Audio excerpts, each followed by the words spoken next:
항바이러스제 코로나19에서 HIV까지 바이러스와의 전면전. 바이러스 치료제, 즉 항바이러스제는 인류가 바이러스 감염병과 벌이는 치열한 전쟁에서 가장 강력한 무기 중 하나입니다.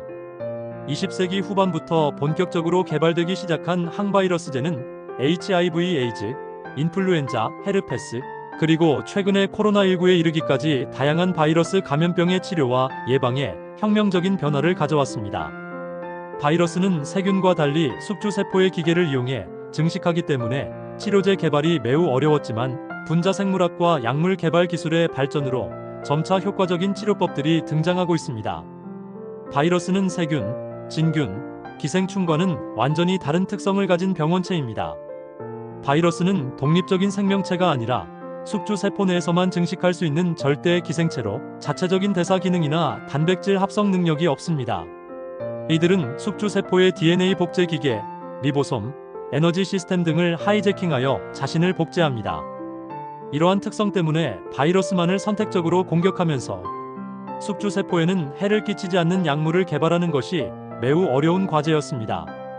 또한 바이러스는 변이가 매우 빠르게 일어나는 특성을 가지고 있습니다. RNA 바이러스의 경우 특히 변이율이 높아서 약물에 대한 내성이 쉽게 발생할 수 있습니다. 인플루엔자 바이러스나 HIV가 대표적인 예로 지속적인 변이로 인해 백신이나 치료제의 효과가 제한되는 경우가 많습니다.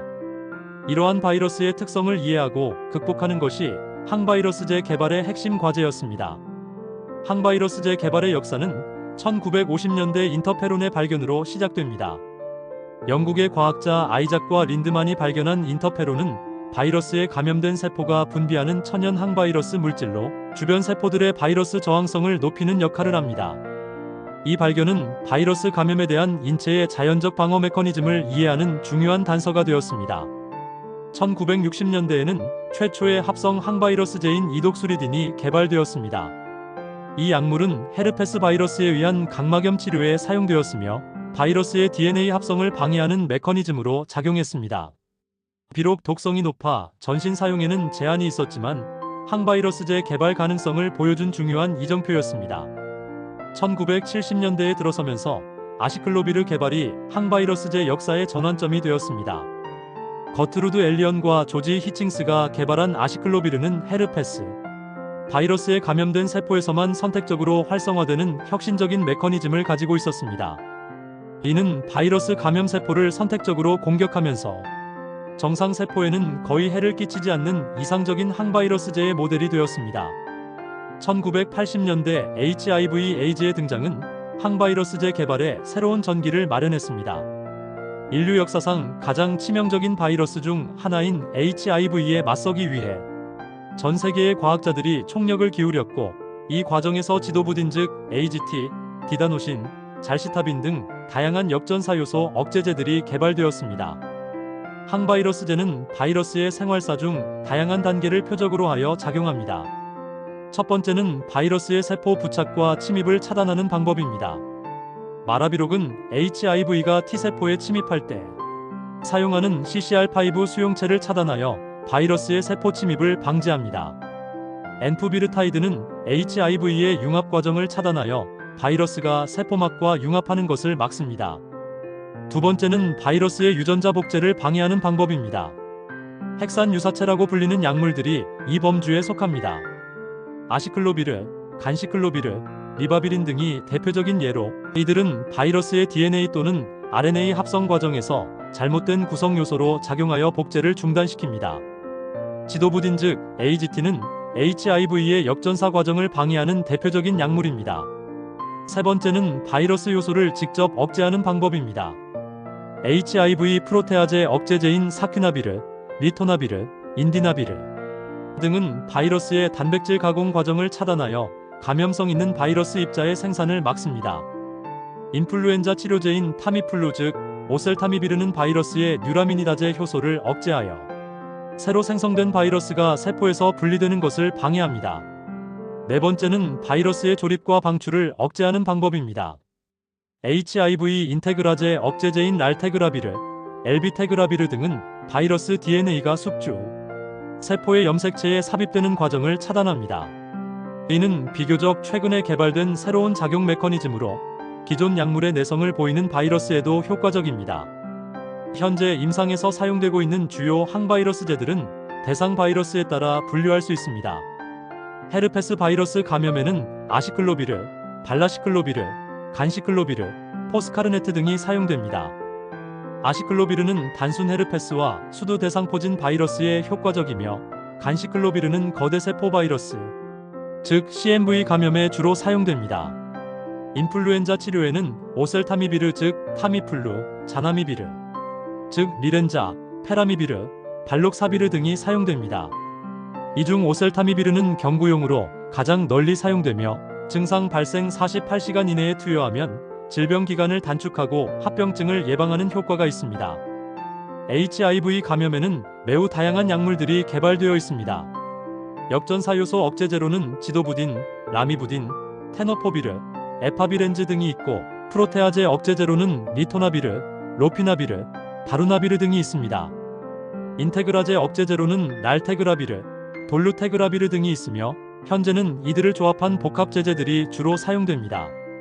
B형 간염 치료에는 라미부딘, 아데포비르, 엔테카비르, 테노포비르 등이 사용되며 C형 간염에는 소포스부비르, 다클라타스비르, 글레카프레비르 피브렌타스비로 복합제 등이 사용됩니다.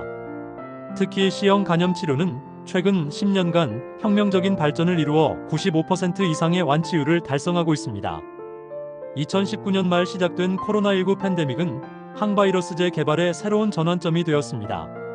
사스 코로나 바이러스2라는 새로운 바이러스에 대응하기 위해 전 세계의 제약회사와 연구기관들이 신속하게 움직였습니다.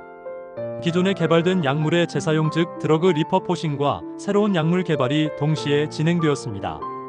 렘데시비르는 에볼라 치료를 위해 개발되었던 약물로 코로나19에 대해서도 효과를 보여 최초로 승인받은 코로나19 치료제가 되었습니다. 이 약물은 바이러스의 RNA 의존성 RNA 중합효소를 억제하여 바이러스 복제를 차단합니다.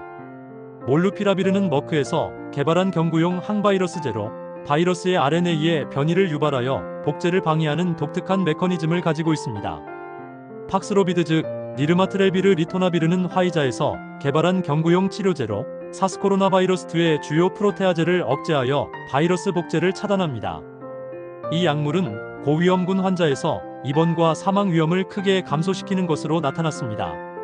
베부테로비맙은 영국에서 개발된 단클론항체 치료제로 바이러스의 스파이크 단백질에 결합하여 중화시키는 역할을 합니다.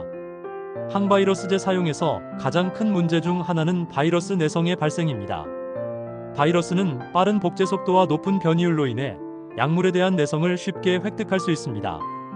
특히 RNA 바이러스는 DNA 바이러스보다 변이율이 높아 내성 발생 위험이 더 큽니다. HIV의 경우 단일 약물 치료 시 빠르게 내성이 발생하기 때문에 현재는 반드시 3개 이상의 서로 다른 계열 약물을 조합하여 사용하는 강력한 항레트로바이러스 요법이 표준 치료법입니다. 이러한 다제 병용 요법은 내성 발생을 크게 감소시키고 치료 효과를 향상시킵니다. 인플루엔자 바이러스도 아만타딘, 니만타딘에 대해 광범위한 내성을 보이게 되어 현재는 사용되지 않고 있습니다. 오셀타미비르에 대한 내성도 일부 보고되고 있어 지속적인 감시가 필요한 상황입니다. 이러한 내성 문제를 해결하기 위해 새로운 작용 메커니즘을 가진 약물들이 지속적으로 개발되고 있습니다. 항바이러스제는 일반적으로 세균에 대한 항생제보다 부작용이 많은 편입니다. 이는 바이러스가 숙주세포의 기계를 이용해 증식하기 때문에 바이러스를 억제하는 과정에서 정상세포에도 영향을 미칠 수 있기 때문입니다. 핵산 유사체 계열의 약물들은 특히 빠르게 분열하는 세포들에 영향을 미쳐 골수 억제, 위장관, 독성, 신독성 등을 유발할 수 있습니다.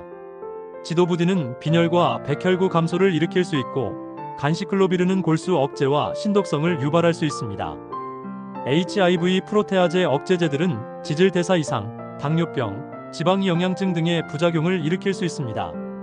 인터페론은 독감 유사 증상, 우울증, 갑상선 기능 이상 등 다양한 부작용을 유발할 수 있어 사용에 주의가 필요합니다. 최근 개발되는 약물들은 선택성이 크게 향상되어 부작용이 감소하는 추세입니다. 특히 바이러스 특이적 표적을 공격하는 약물들은 상대적으로 안전한 편입니다. 하지만 여전히 신중한 모니터링과 적절한 용량 조절이 필요합니다. 항바이러스제의 효과를 높이고 부작용을 줄이기 위해 다양한 약물 전달 시스템이 개발되고 있습니다.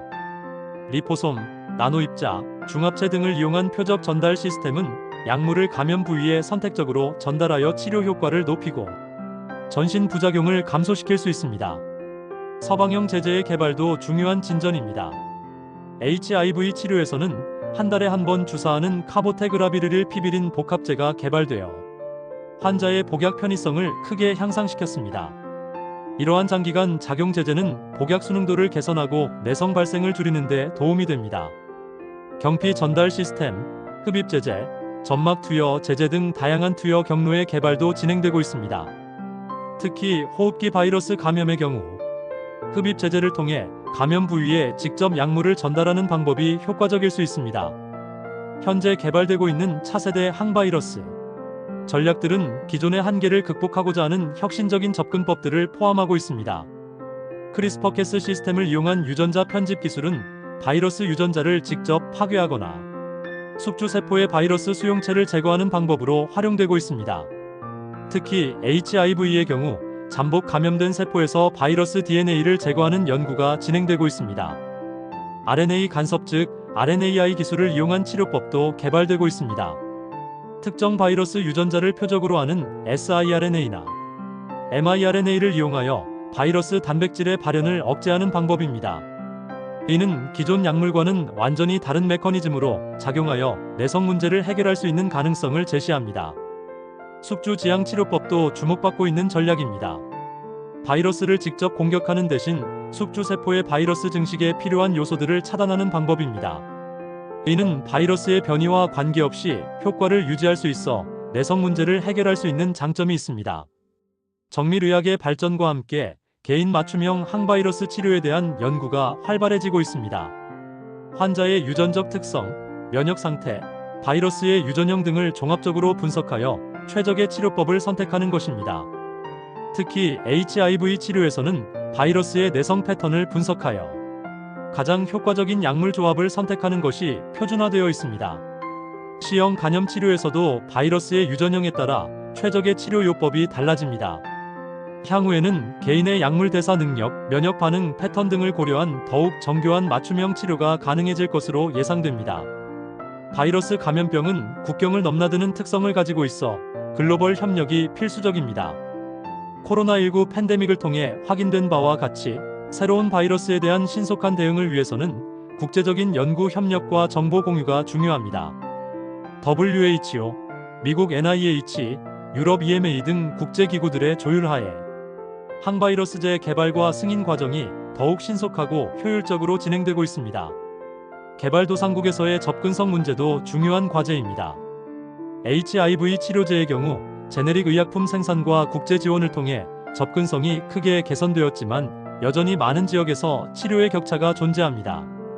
향후에는 더욱 저렴하고 효과적인 치료법의 개발과 함께 공평한 접근을 보장하는 정책적 노력이 필요합니다.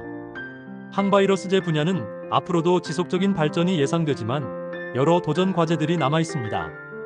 새로운 바이러스의 출현에 대한 신속한 대응 능력 구축, 기존 바이러스의 내성 극복, 부작용 최소화, 치료 비용 절감 등이 주요 과제입니다. 인공지능과 머신러닝 기술의 발전은 새로운 약물 발견과 개발 과정을 혁신하고 있습니다. 가상 스크리닝, 약물 재배치, 독성 예측 등의 AI 기술이 활용되어 개발 시간과 비용을 크게 단축시킬 수 있을 것으로 기대됩니다. 결론적으로 항바이러스제는 인류가 바이러스 감염병과 벌이는 지속적인 전쟁에서 승리하기 위한 핵심 무기입니다. 과거 50년간의 눈부신 발전을 바탕으로 앞으로도 더욱 효과적이고 안전한 치료법들이 개발될 것이며 이를 통해 바이러스 감염병으로부터 인류를 보호하는 데 더욱 큰 역할을 할 것입니다. 지속적인 연구 개발과 국제적 협력을 통해 모든 바이러스 감염병을 정복할 수 있는 날이 오기를 기대합니다. 본 콘텐츠는 일반적인 건강 정보이며 전문적인 의학적 조언이나 진료를 대체할 수 없습니다. 건강에 문제가 있을 경우 반드시 의사 등 의료 전문가와 상담하시기 바랍니다. 제공된 정보의 활용에 대한 모든 책임은 전적으로 사용자 본인에게 있습니다.